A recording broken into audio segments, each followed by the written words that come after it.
besar.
Oke, terima kasih.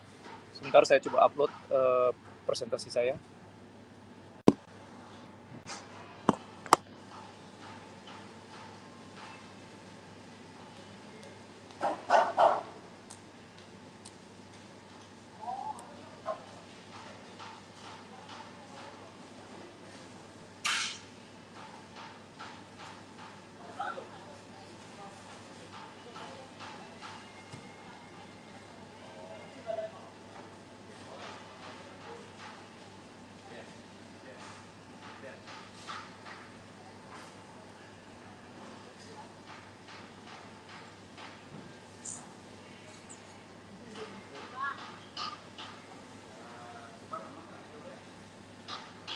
Bentar ya.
Ya, bismillahirrahmanirrahim. Assalamualaikum warahmatullahi wabarakatuh. Kita mulai.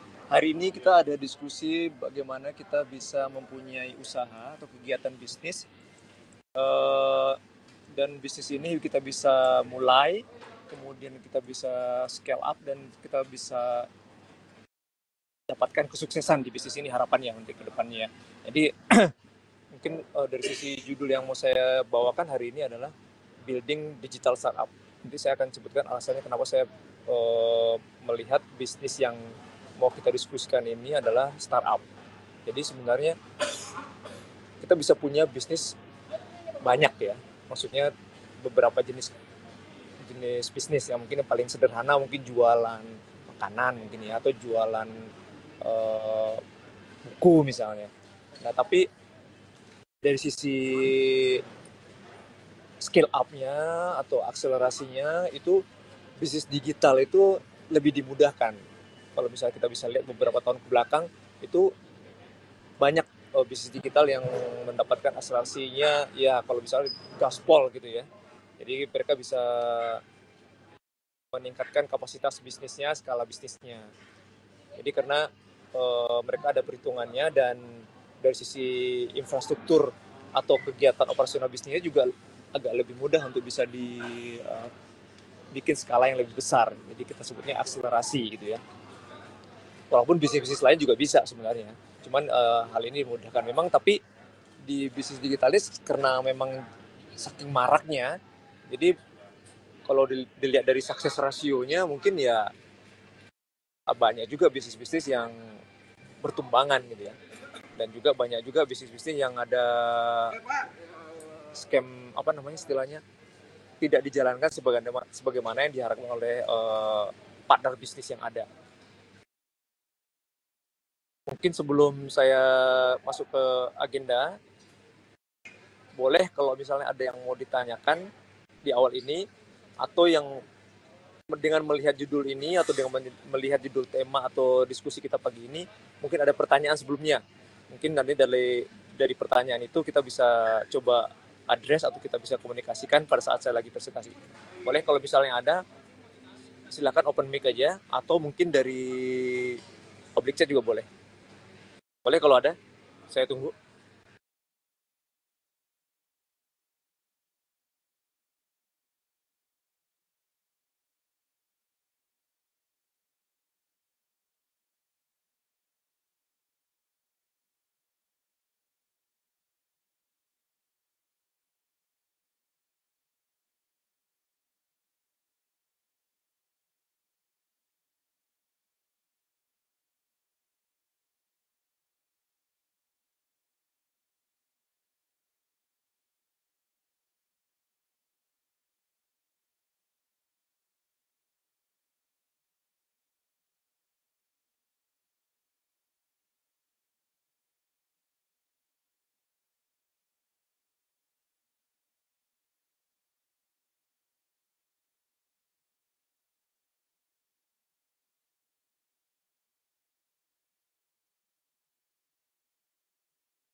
Ya, suara saya jelas terdengar kah?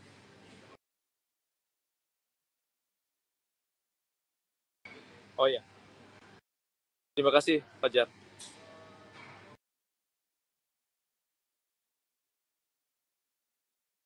Oke, kalau tidak ada yang mau didiskusi di awal, kita masuk ke bahan berikutnya ya.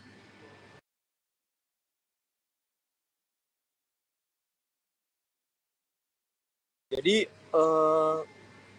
kalau kita melihat eh, komoditas, kalau boleh saya bilang ya, komoditas bisnis gitu ya, yang untuk bisa melakukan kegiatan usaha bisnis itu ada dua orang melihatnya. Apakah dia sebagai entrepreneur, apakah dia sebagai startup aktivis gitu ya. Jadi kalau kita melihat keduanya sebenarnya mereka tuh banyak persamaannya. Dan tapi karena melihat bahwa entrepreneur itu bisa bukan hanya startup aja tapi melakukan bisnis juga, jadi mereka tidak dikenal sebagai startup ya, entrepreneur. Jadi primary principle-nya yang kita lihat yang memang harus dipegang oleh dua pelaku bisnis ini, startup atau entrepreneur, itu adalah komitmennya. Jadi dari sisi komitmen, seberapa besar kita mau menjalankan bisnis ini, bisnis startup atau bisnis entrepreneur. Jadi komitmen ini penting karena di sisi ini kita mau coba meyakinkan bahwa kita sebagai pelaku bisnis ini bisa mencapai tujuan-tujuan bisnis yang kita inginkan. Pertama, itu dari sisi kita. Kemudian dari sisi orang lingkungan sekitarnya, orang juga melihat bahwa kita memang punya komitmen untuk melakukan bisnis ini. Kemudian dari sisi lain adalah partner bisnisnya sendiri juga melihat bahwa, oh iya, ini saya melihat bahwa pelaku bisnis ini punya komitmen yang bagus dan bisa diajak kerjasama dan bisa berkolaborasi dengan partner bisnis yang lain. Jadi komitmen paling penting ya. Jadi kalau misalnya kita nggak komitmen itu dalam artian waktu, tenaga, kemudian uang juga, kemudian pikiran gitu ya. Jadi banyak yang diharapkan dari komitmen ini. Jadi komitmen ini benar-benar semua resource atau talent atau apa namanya kebutuhan atau kemampuan yang ada itu bisa difokuskan atau dialokasikan untuk kegiatan bisnis ini.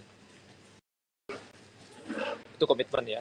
Kemudian yang kedua, prinsipal yang kedua itu kita melihatnya bagaimana kemampuan dari pelaku bisnis ini. Kemampuannya itu bagaimana dia bisa mendevelop skill. Kemampuan untuk mendevelop skills. Jadi nggak ada pelaku bisnis yang waktu pertama kali mulai itu langsung bisa bagus gitu ya, langsung meledak gitu ya.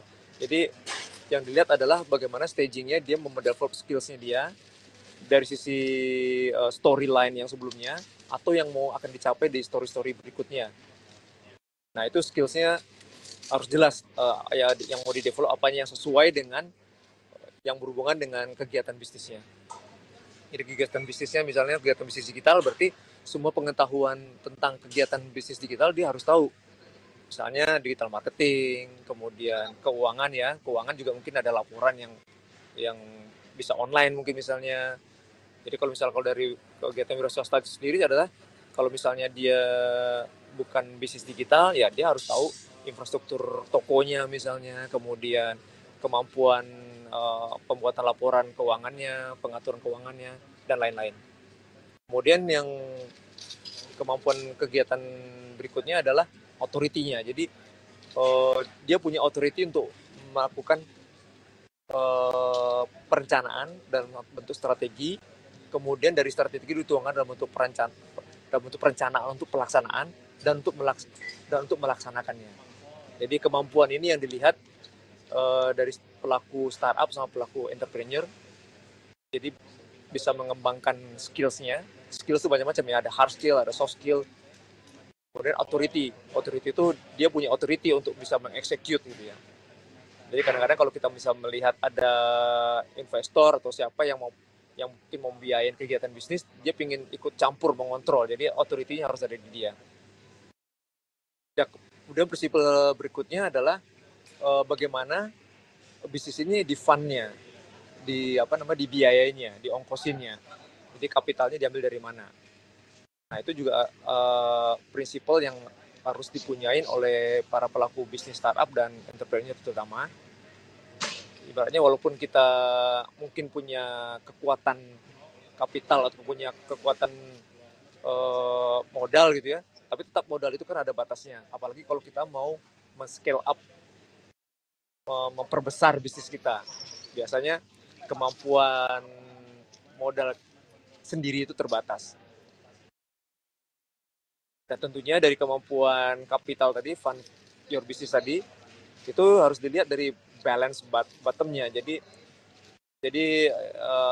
kita pinginnya nggak mengada-ada gitu ya. Jadi kalau misalnya kita punya kemampuan, misalnya nih, kita kemampuan menjalankan bisnis 10 juta, ya kita harus benar-benar menjaga bahwa kemampuan kapital pembiayaan ini kita jaga supaya bisa berlangsung lebih lama. Jadi balance bottomnya, jadi kalau boleh saya bilang, kalau singkatnya,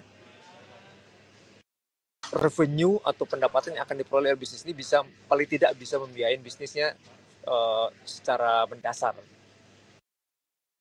Ya. Nah, ini yang prinsip yang paling penting kalau menurut saya itu adalah integrate your life. Jadi kalau kita udah melakukan kegiatan bisnis sendiri, jadi kita bukan melakukan sebagai pekerja ya, atau bekerja di perusahaan, itu walaupun itu ada balance working sama life-nya di perusahaan, tapi kalau di kegiatan pelaku bisnis startup sama entrepreneur itu integrasi antara kehidupan pribadi kita itu benar-benar ibaratnya siang malam tidur lagi ngapain, itu yang kita pikirkan adalah bisnis kita itu tadi.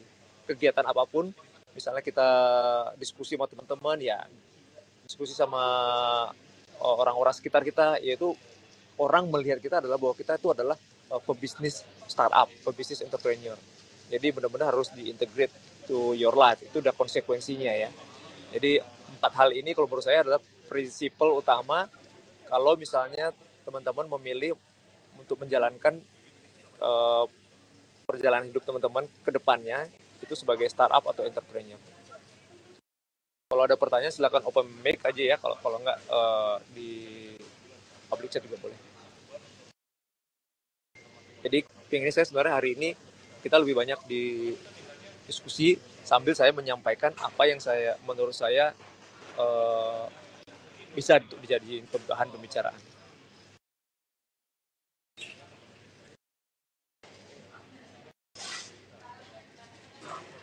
Nah, dari sisi digital startup itu ada beberapa elemen dasar terutama. Jadi ada banyak sebenarnya ya. Cuman yang saya lihat yang kita bisa diskusikan pagi ini adalah yang saya list di sini, social impact value. Jadi mungkin sebelum-sebelumnya kalau misalnya kita buka usaha atau mau buka kegiatan usaha, kita melihatnya adalah eh, apakah ada demand dari produk yang mau kita bikin atau kita bisniskan gitu ya.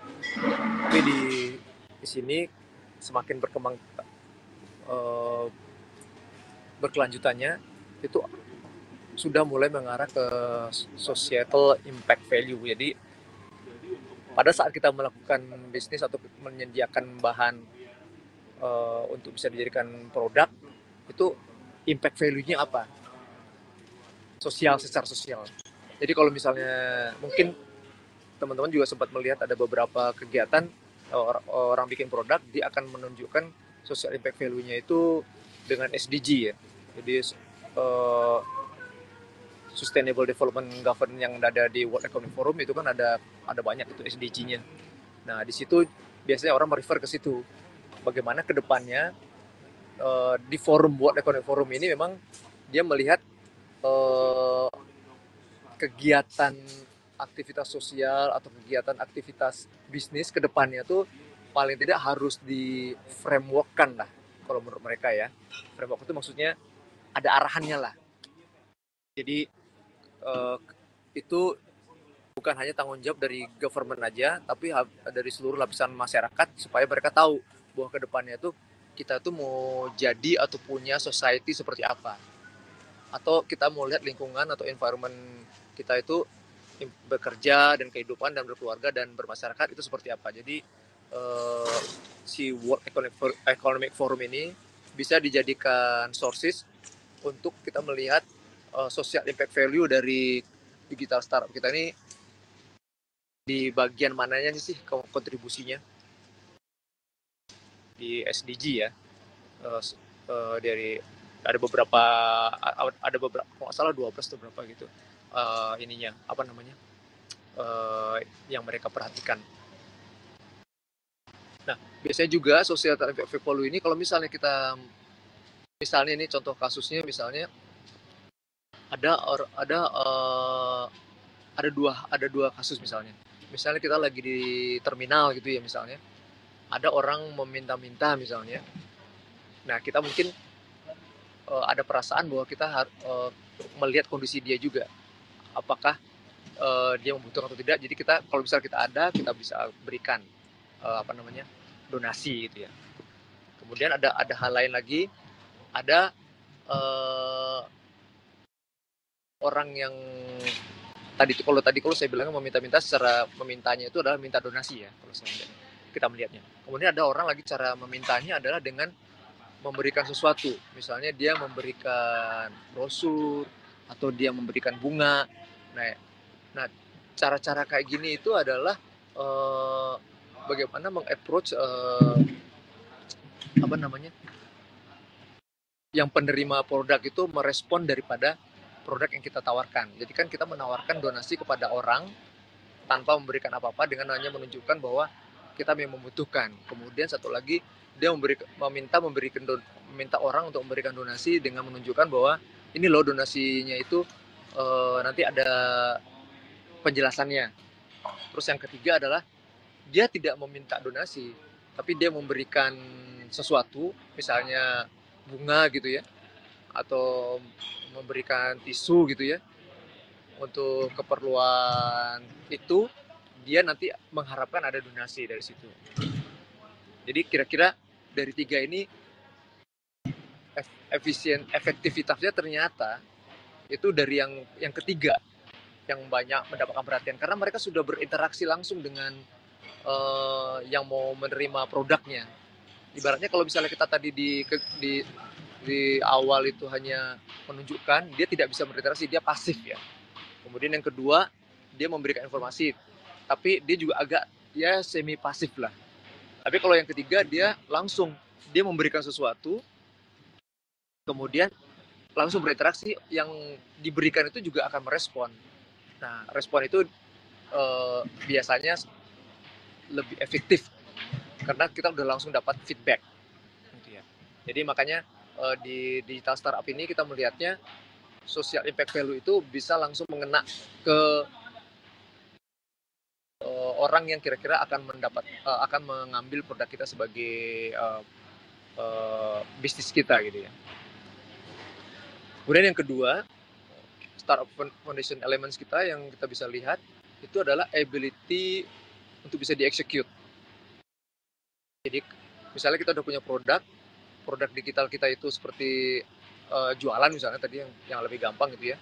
Produk ini kita kira-kira kita bisa jalankan nggak sih? Misalnya kita mau jualan roti, rotinya nih mau dibikin sendiri atau mau dibeli ke orang atau diambil ke orang atau suruh orang ngerjain atau gimana. Jadi kita harus pikirkan bahwa kegiatan bisnisnya ini bisa dijalankan. Jadi ada beberapa banyak pilihan untuk bisa menjalankannya. Tidak harus dijalankan dengan sendirinya.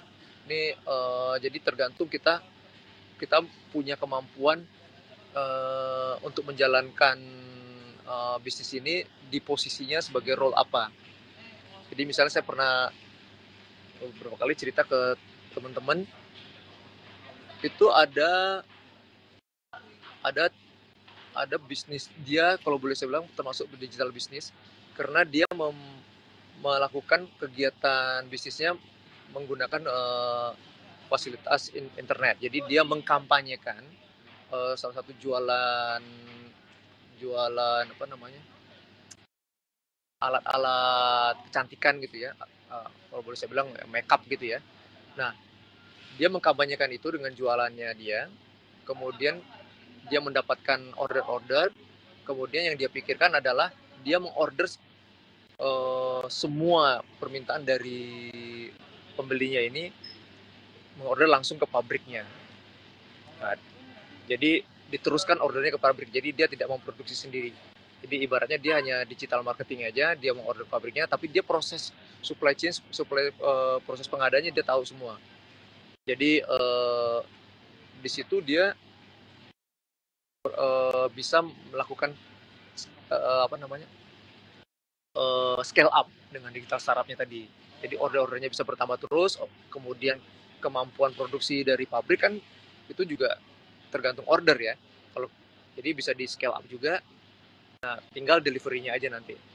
Nah, mode-mode kayak gini itu ada banyak caranya untuk bisa mengeksekut. Kemudian setelah kita mulai pikirkan bagaimana caranya, ya pastinya bagaimana kita duitnya gitu ya. Ibaratnya mungkin pertama kali mungkin ya coba dulu deh skala-skala kecil gitu, kira-kira visible nggak dijalankannya, kemudian dicoba di exercise dulu dijalankan apakah bisa, kemudian dari setelah dijalankan bisa, baru ditambah ininya produksinya.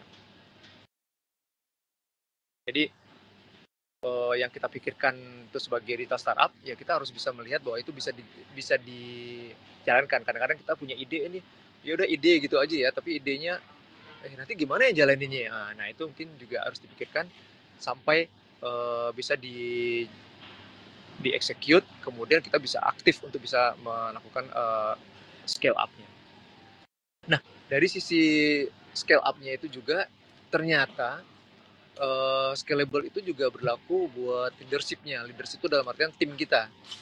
Jadi sistem leadership. Jadi kalau misalnya nggak semua bisa dilakukan otomasi by system ya. Jadi tetap ada talent sama resource ya, personal kalau jadi HR gitu, human resource, yang harus kita pikirkan bagaimana kita bisa scalable juga leadership-nya. Jadi tadinya misalnya saya yang tadi kasus order makeup tadi, saya yang order ke pabriknya, mungkin pabrik berikutnya nggak mungkin saya order semua, yang saya jalanin semua. Jadi saya akan delegasikan ke orang untuk bisa mengorder juga. Nah, yang seperti ini sistem delegasi ini juga kita butuhkan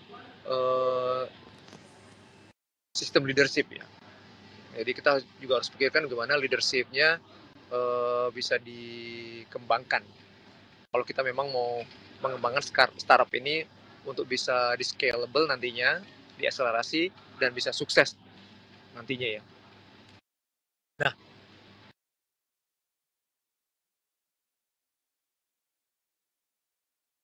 kok hilang itunya ya? Bentar.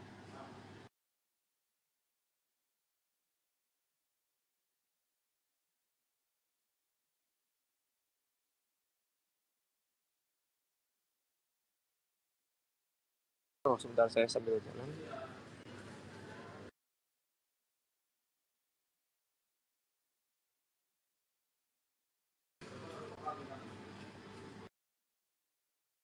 Oh, ntar saya coba share lagi ya.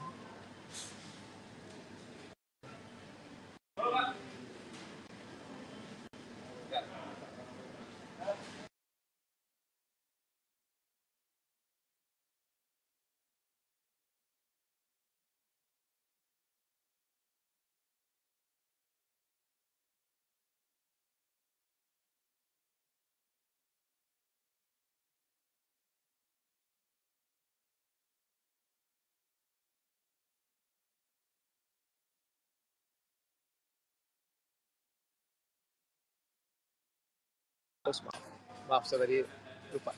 Jadi di foundation yang berikutnya itu endurance. Jadi bagaimana kita mempunyai bisnis kita ini bisa bertahan bisa bertahan lebih lama. Atau kalau misalnya bisa bertahan sampai bisa mencapai kesuksesan gitu ya. Jadi endurance-nya juga kita harus perhatiin, kita pikirkan apa aja yang kira-kira kalau misalnya kita ngomongin manajemen risikonya gitu, risiko apa aja sih yang memungkinkan bisnis ini gagal nantinya.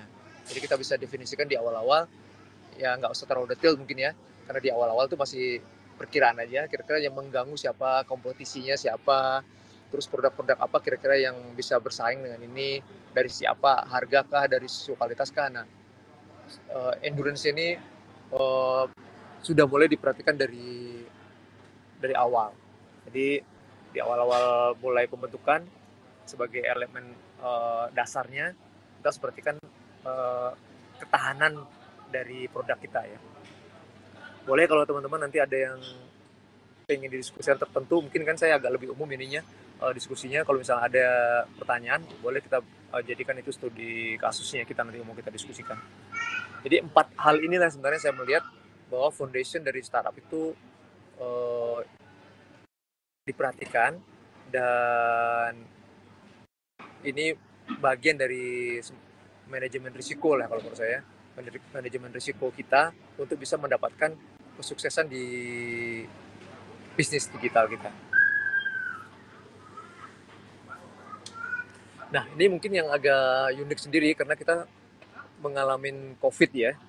Jadi kalau boleh saya bilang, apa sih sebenarnya perbedaan antara startup di sebelum COVID sama sesudah COVID? Mungkin kalau sebelumnya kita melihat bahwa ada bubble-bubble gitu. Nah, di COVID itu semuanya, hampir semua bisnis ya, kalau saya lihat, hampir semua bisnis itu di reset.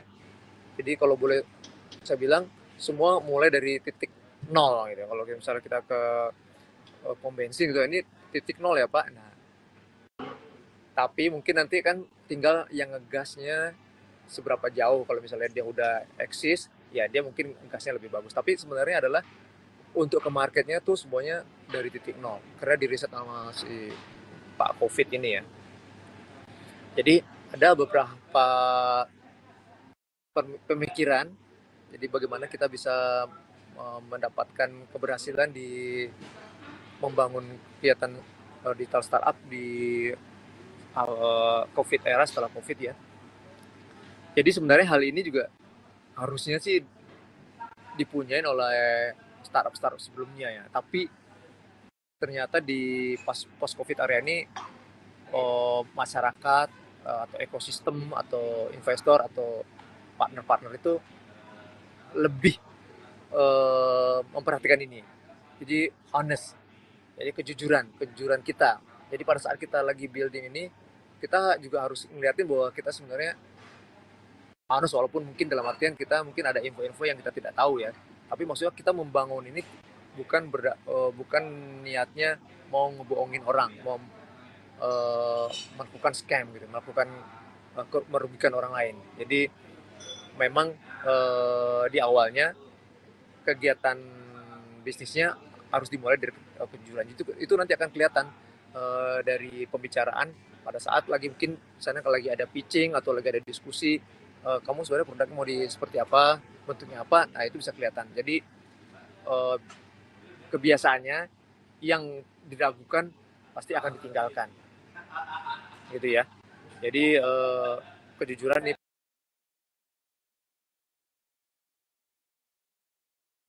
Kemudian dari sisi investor, ya investor juga melihat bahwa si COVID ini dijadikan milestone juga, karena mereka juga akan menahan ya.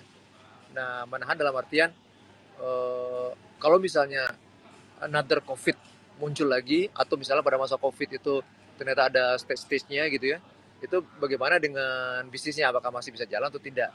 Itu pertama.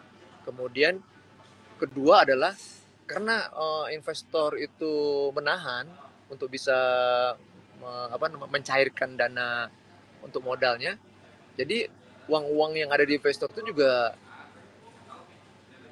tertahan juga. Jadi uang yang harus diinvestasikan tidak bisa diinvestasikan. Jadi mereka juga berjuang juga gimana caranya supaya bisa bisa dikeluarkan. Ya seperti misalnya kalau dengar kabar misalnya bank-bank sekarang, kalau misalnya kita dengar berita sekarang ini, bank-bank banyak terikat ke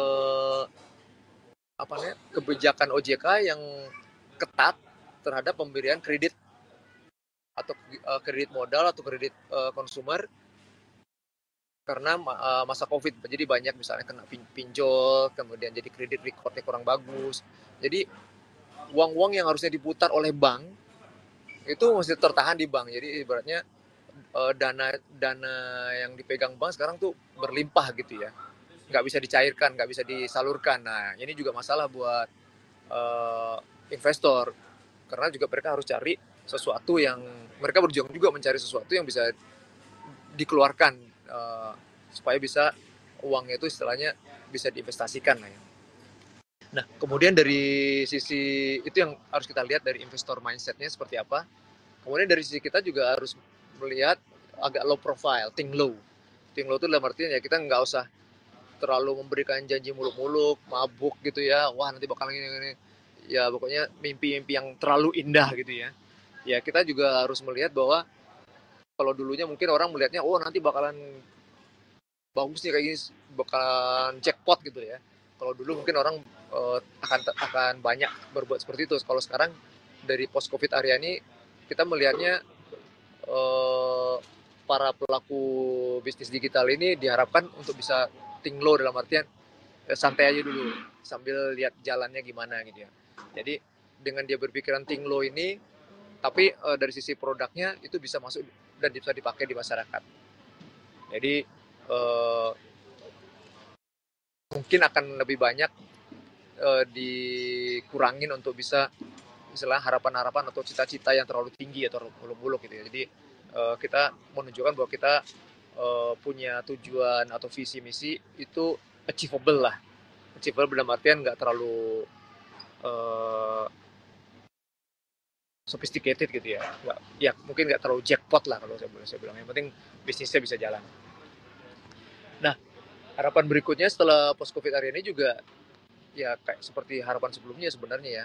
Jadi bisnisnya itu harus bisa open, ada transparan juga, bisa maksudnya transparan dalam operasionalnya, kemudian dari sisi manajemennya harus open, karena pelaku-pelaku bisnis yang di dalamnya mereka melihatnya kalau tidak ada openness, jadi kayak ada semacam agenda tersembunyi yang ini mau di kemarin sih nih, ada apa sih nih. Nah, walaupun sebenarnya pada saat prakteknya hal-hal ini masih ada ya.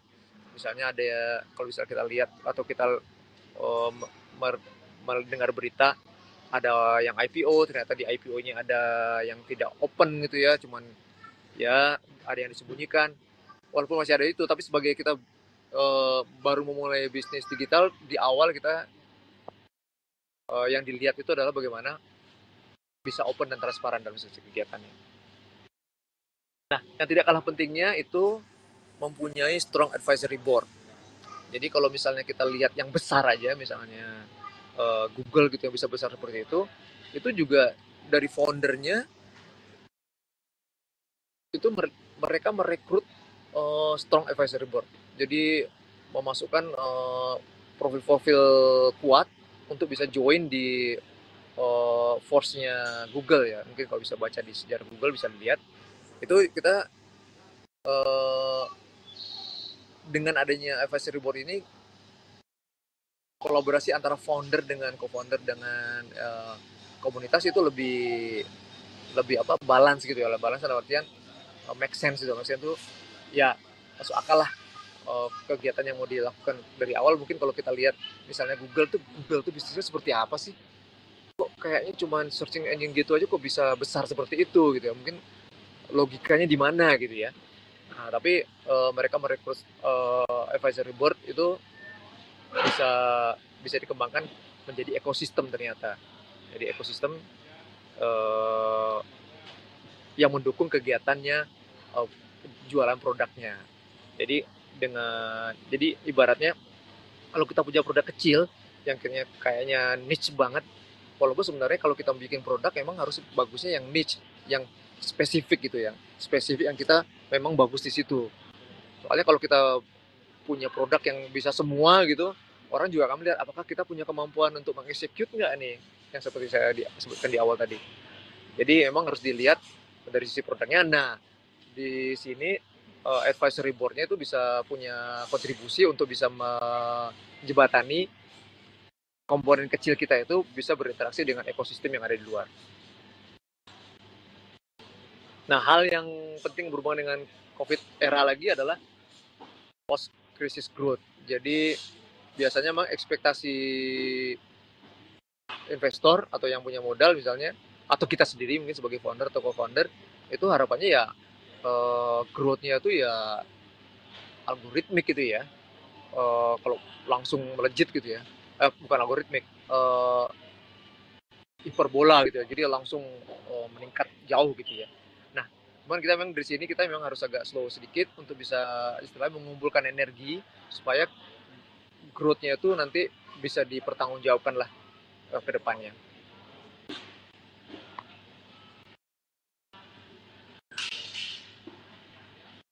Oke, maaf tadi saya tidak lihat chatnya. Sampai sini saya hold dulu. Ada pertanyaan dari Akpil Mauhib terkait kepercayaan klien. Seringkali kita dihadapkan untuk meyakinkan klien kita bahwa produk jasa kita sesuai dengan kebutuhan mereka. Sedangkan kebanyakan dari mereka lebih mengandalkan sudah mulai dari lama dan banyak customernya.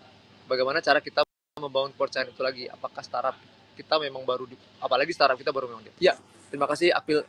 Ini bagus sekali pertanyaannya. Jadi bagaimana kita bisa meyakinkan sesuai dengan kebutuhan mereka. Jadi memang kita sebenarnya kayak dokter ya. Jadi kayak dokter itu kan sebenarnya juga nggak tahu cara mereka menyembuhkan penyakit kliennya, pasiennya maksud saya. Jadi dia dicoba-coba, kasih ini dulu deh, kasih paracetamol dulu, kasih ini dulu, kasih ya dia lebih, dokter itu sebenarnya lebih mengandalkan immunity tubuh kita untuk bisa merespon penyakit yang kita ada, yang kita hadapi pada saat itu. Nah, jadi hukum alamnya seperti itu.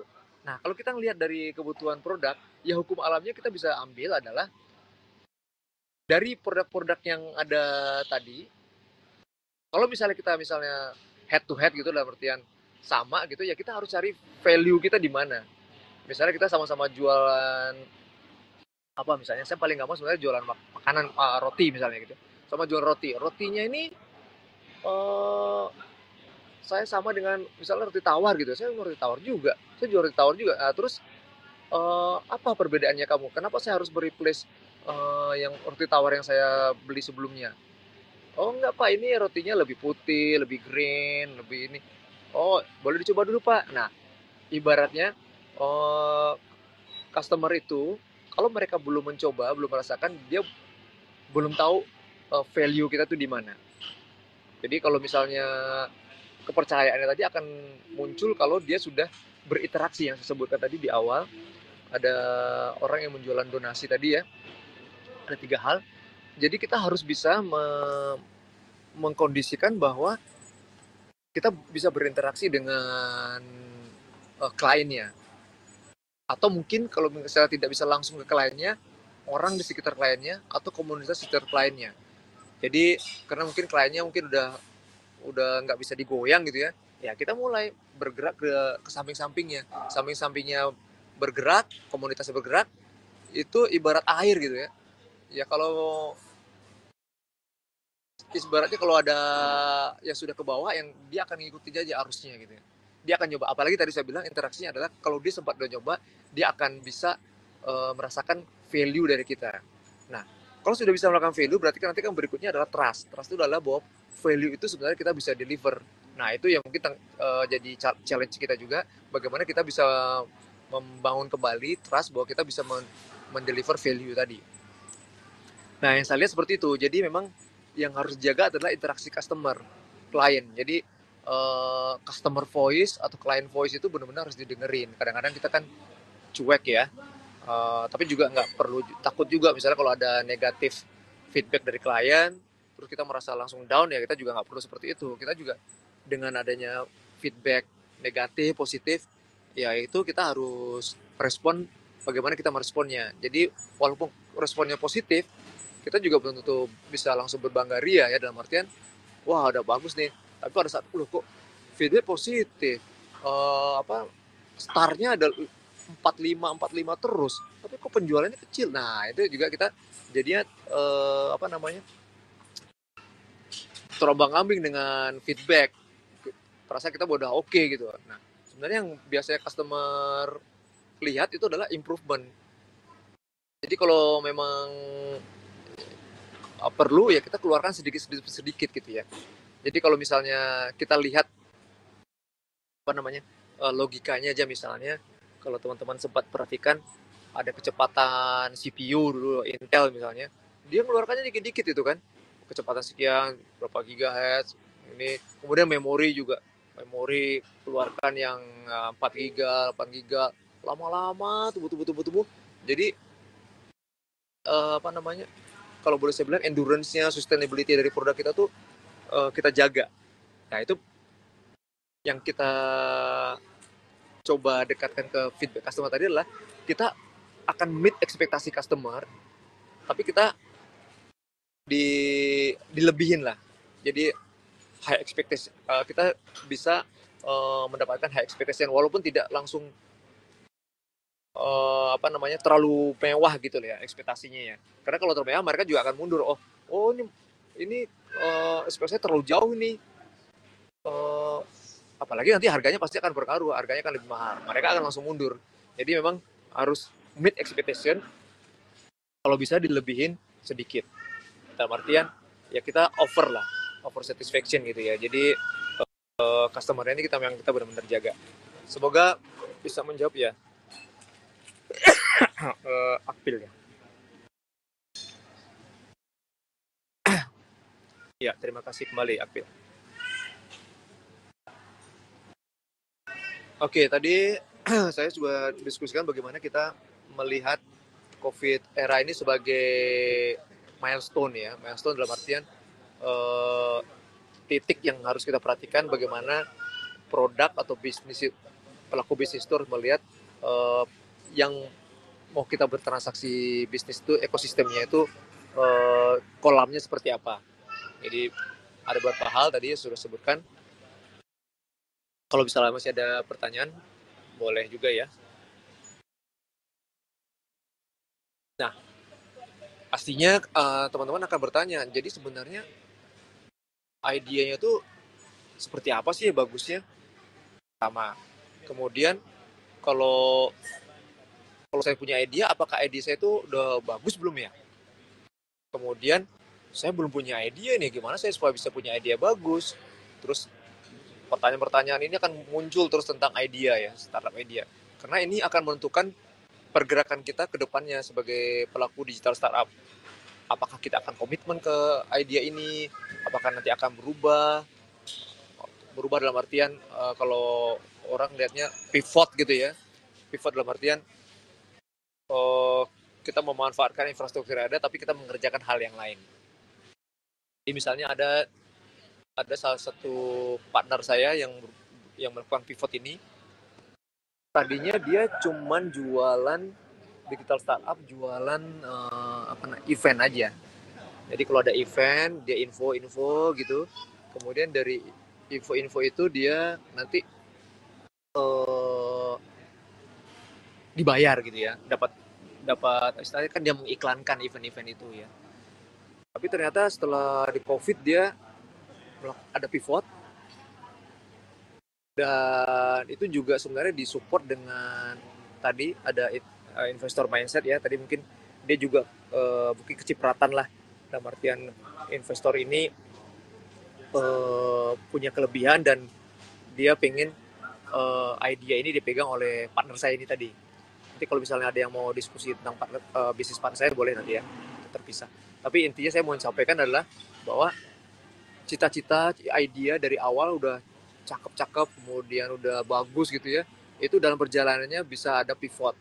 Tapi pivotnya juga bukan tidak memakai idea di awal, tetap dipakai di awal karena orang akan melihat kepercayaan tadi yang tadi pernah diambil oleh Akbil. Jadi kepercayaan orang itu kita bisa mengeksekut, bisa mendeliver value itu. Oh, ini kamu juga bisa udah melakukan ini. Jadi dia percaya bahwa itu bisa dilakukan. Nah, ini ada beberapa idea dari Y Combinator Partner, yaitu si Pak Jared Friedman ya. Ada beberapa hal yang kita bisa diskusikan di sini. Itu yang pertama adalah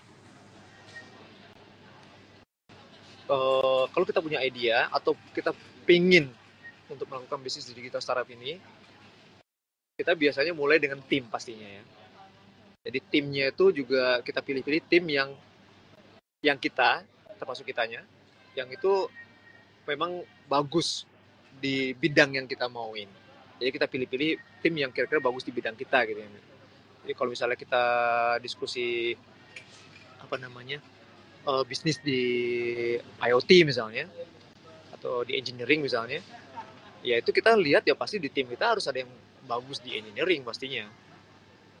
Karena kalau misalnya nggak ada yang bagus di engineering, orang akan melihat loh ini timnya bisa mendeliver kegiatan bisnisnya nggak sih nanti? Apa yang diandalkan oleh tim ini untuk bisa mendeliver itu menjadi bahan pertanyaan. Jadi istilahnya profil dan kompetensinya juga akan dipertanyakan, orang melihatnya. Jadi kalau misalnya kalau kita ngomongin masalah yang gampangnya, orang bikin roti misalnya tadi ya, saya bilang, ini ada orang bisa bikin roti nggak sih? Rotinya ada nggak? Nah, pas dari semua rasain pada saat udah enak, tapi dia nggak bisa bikin nanti sama dengan yang kain lagi. Nah, sama juga kalau misalnya kita lebih spesifik lagi engineering atau IoT, apakah dia bisa melakukan kegiatan engineering nggak nanti, atau bisa bikin produk atau service layanan IoT nggak nantinya. Nah, itu juga harus dipertanyakan. Jadi di timnya sendiri harus punya kekuatan dan punya kemampuan memang di bidang itu. Gitu. Nah, kemudian setelah timnya kita udah ada coverage-nya gitu, baru kita lihat bahwa pada saat nanti kita mau mengeksekusi, itu tim kita itu punya unfair advantage nggak? Maksudnya tuh ada keuntungan buat customer yang lebih nggak? Saya bilang unfair gitu ya, maksudnya wah kamu timnya bagus, pantesan aja kamu bisa gini ya, itu kita sebutnya unfair. Jadi yang kita bisa eksekusi harus ada unfair advantage bahwa tim kita tuh bisa deliver.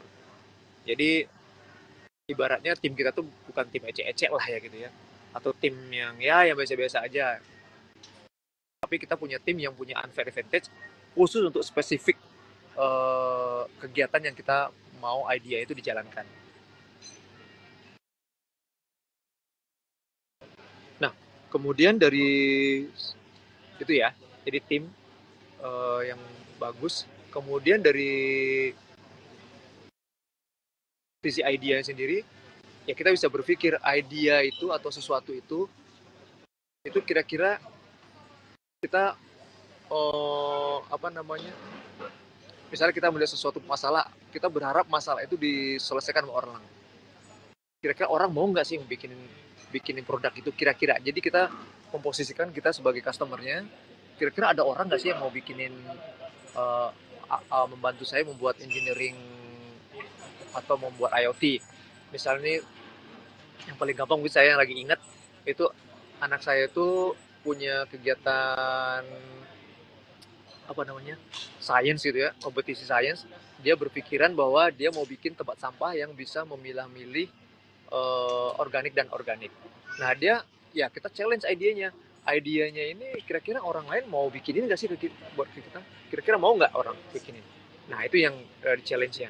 Jadi walaupun kita mau bikin tapi kita juga challenge orang lain, kira-kira ada yang mau bikin nggak gitu ya. Jadi paling tidak cita-cita idea ini bukan hanya kita aja, itu sebenarnya intinya. Jadi idea ini itu adalah idea di ekosistem, idea di komunitas, atau idea yang ada di masyarakat yang memang dibutuhkan. Nah, ini yang memang agak, yang ketiga yang berhubungan dengan komitmen tadi ya, saya sebutkan di idea ini. Kira-kira kalau misalnya kita bekerja dengan idea ini untuk 10 tahun ke depan gitu misalnya, kira-kira kita masih komit nggak untuk ngerjain itu? Paling nggak harus komit dalam artian spesifik ya, paling nggak di area bisnis itu tadi saya bilang kemungkinan kan masih ada pivotnya ya. Jadi kira-kira dalam 10 tahun depan kita masih mau ngerjain itu nggak kira-kira? Atau kita tidak tergiur untuk harus bekerja ke orang lain gitu ya. Walaupun itu nanti mungkin ada kemungkinan, semuanya pasti ada kemungkinan tidak sukses ya. Tapi paling tidak ide itu memang pengen dijalankan dan harapannya pastinya sukses nantinya. Nah, hal-hal lain lagi misalnya kita bisa mengenerate idea itu yang tadi saya sebutkan di awal, diskusi mengenai World Economic Forum, societal impact gitu ya. Societal impact itu sekarang ini banyak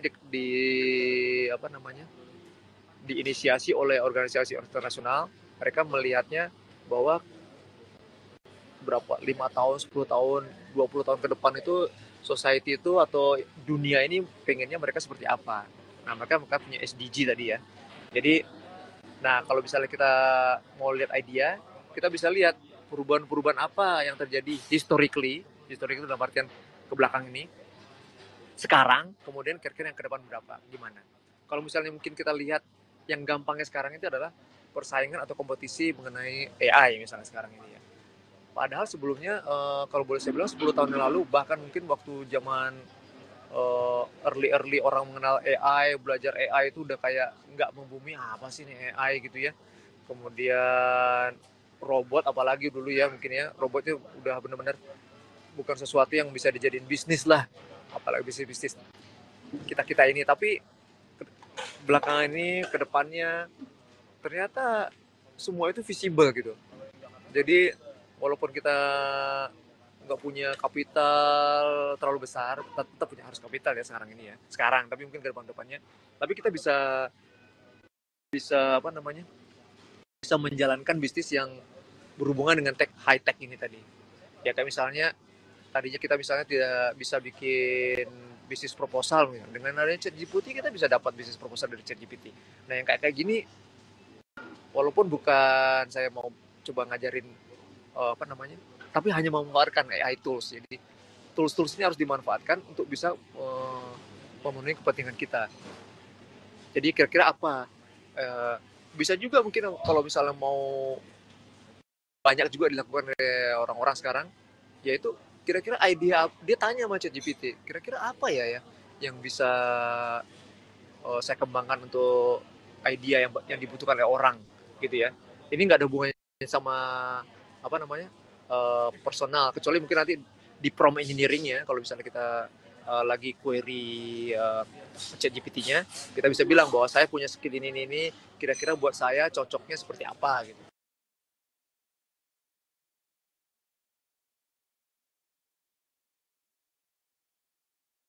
Manfaatkan tools atau dengan melakukan riset sendiri ya. Nah, dari sini selanjutnya kita bisa melihat juga idea itu bisa muncul dari mengcopy perusahaan-perusahaan yang sudah sukses di tempat lain. Jadi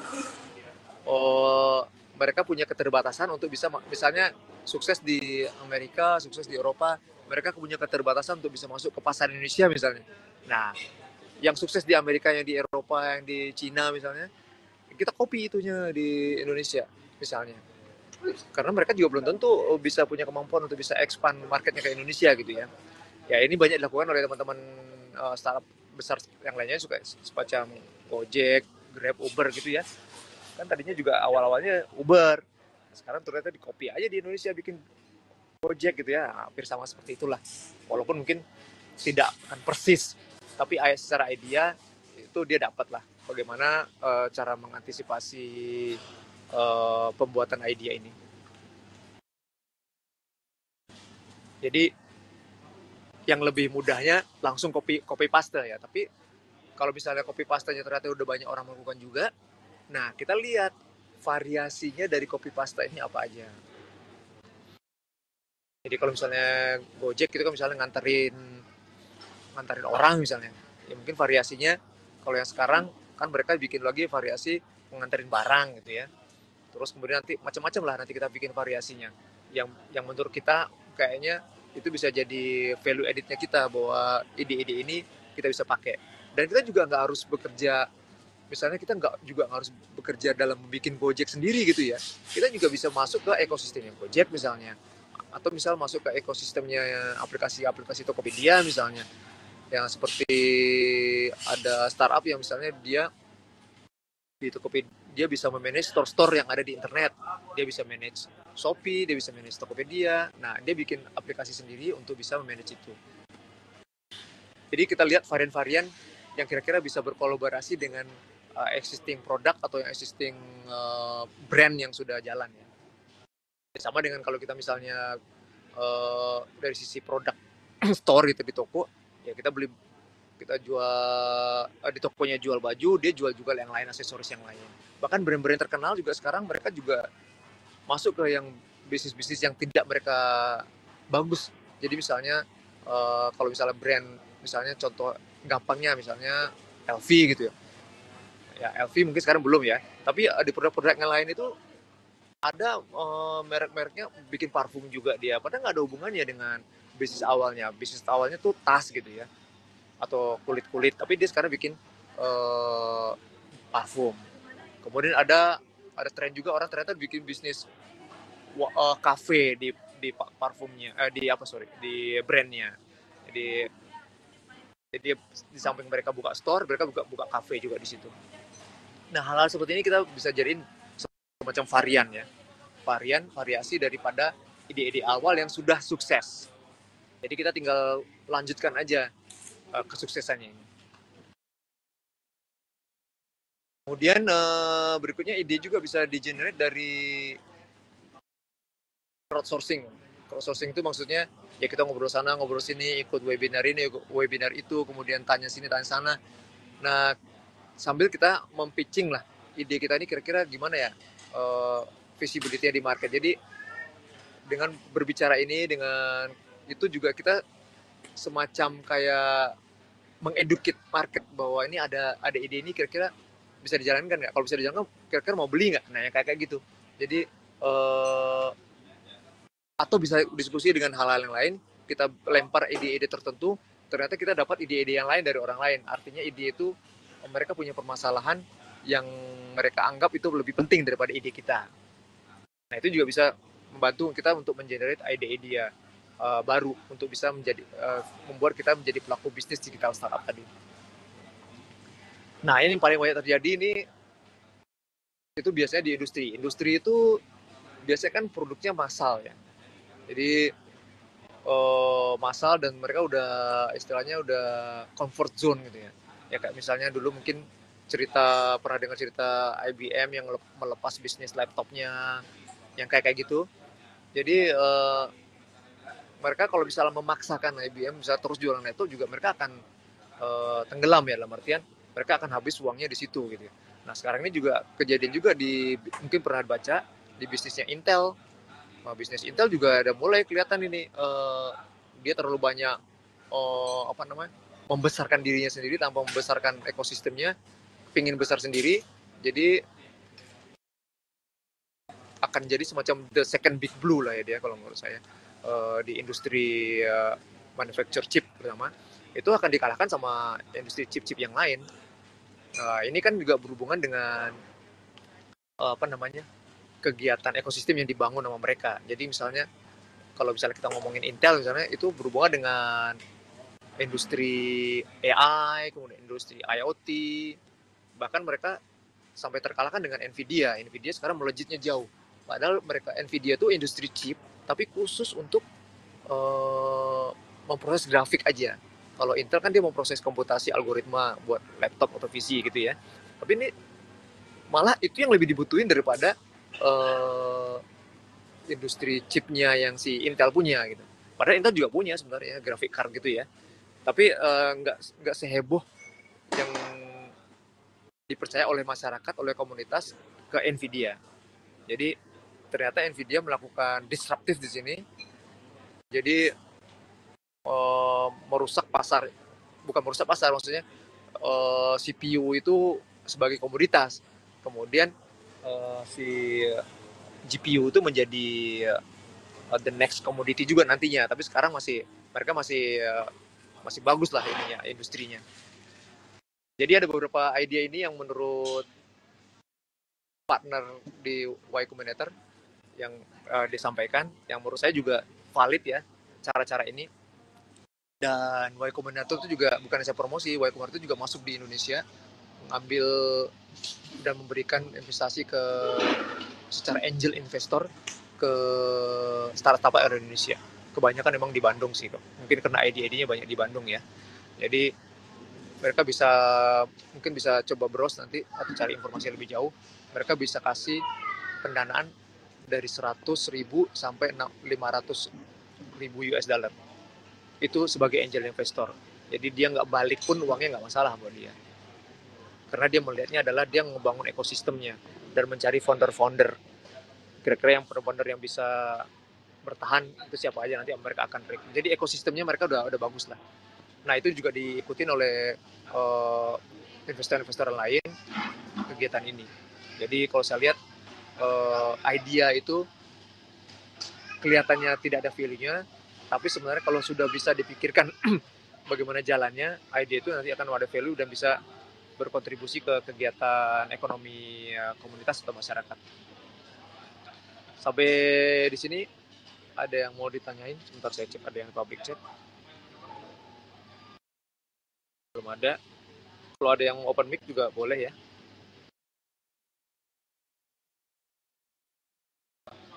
Nah, oke.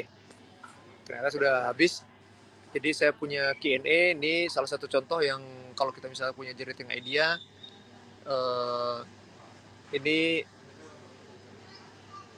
kita set visionnya, kemudian apa yang mau di solve di problemnya. Contohnya di marketplace dulu ya. Jadi di cara mengelola bisnis. Jadi di sini di si produk ini mengkampanyekan bagaimana cara mengelola bisnis. Ya emang ini sebelum masa COVID dan banyak saingan dan kompetisinya dan memang harus dilakukan pivot ya harusnya. Jadi sampai saat ini bisnis idea ini nggak terlalu berkembang karena pivotnya tidak diterusin. Jadi banyak masalahnya. Jadi kita kalau tidak ada masalah ya mungkin nggak akan ada bisnis ya. Jadi semua itu sebenarnya ada masalah. Jadi kalau misalnya kita jualan itu adalah masalahnya adalah orang butuh barang itu. Jadi kalau orang nggak butuh barangnya ya nggak akan ada yang jualan gitu ya. Jadi orang mungkin tadinya nggak butuh roti tapi orang udah butuhnya, saya udah ada nasi, udah ada segala macam, udah ada kebun segala macam, saya nggak butuh roti. Tapi lama-lama roti butuh juga ya. Nah, jadi kebutuhan bisnisnya ada di situ. Jadi masalahnya adalah dia butuh roti tapi nggak ada orang yang bikin. Nah makanya dibikinlah pabrik roti misalnya tadi contohnya. Sama dengan ini. Jadi tadinya misalnya Gojek misalnya, tadinya nggak ada Gojek gitu ya. Karena memang orang nggak ada yang butuh, orang pergi sendiri naik angkot segala macam. Tapi lama-lama kok mereka butuh private gitu ya, private antaran. Nah, muncullah Gojek komunitas gitu ya. Kemudian dari Gojek yang muncullah. Jadi problem itu selalu bertumpuk-tumpuk gimana kita mengantisipasinya menjadi bisnis. Kalau menurut saya kayak gitu. Jadi gimana kita melihat itu sebagai peluang bisnis. Sejauh ini masih ada yang mau ditanyakan? Kayaknya saya sudah habis ini ya.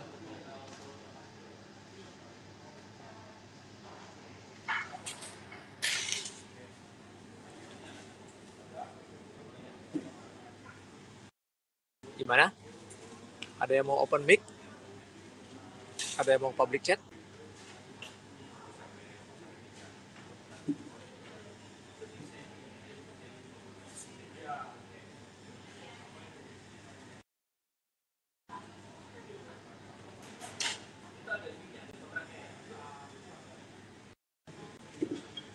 Silakan kalau atau ada yang mau diskusikan idenya di sini juga boleh.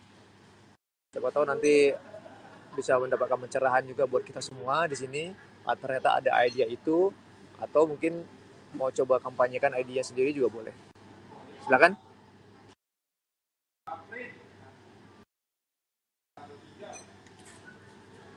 Boleh di public chat atau di open mic. Saya tunggu sekitar ya 2-3 menit ya. Silakan kalau ada yang mau coba sampaikan.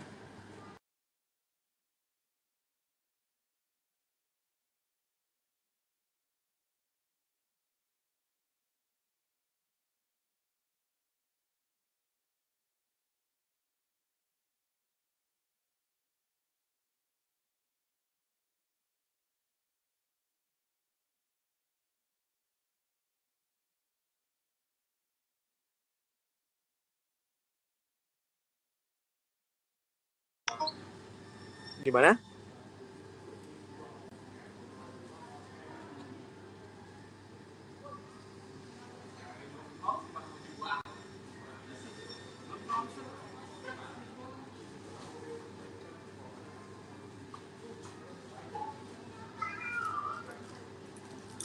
Oke, kalau tidak ada pertanyaan atau bahan yang mau didiskusikan lagi, saya rasa kegiatan kita hari ini cukup sampai di sini. Terima kasih atas kehadirannya pagi ini dan terima kasih buat yang bertanya juga. Selamat pagi semua. Assalamualaikum warahmatullahi wabarakatuh.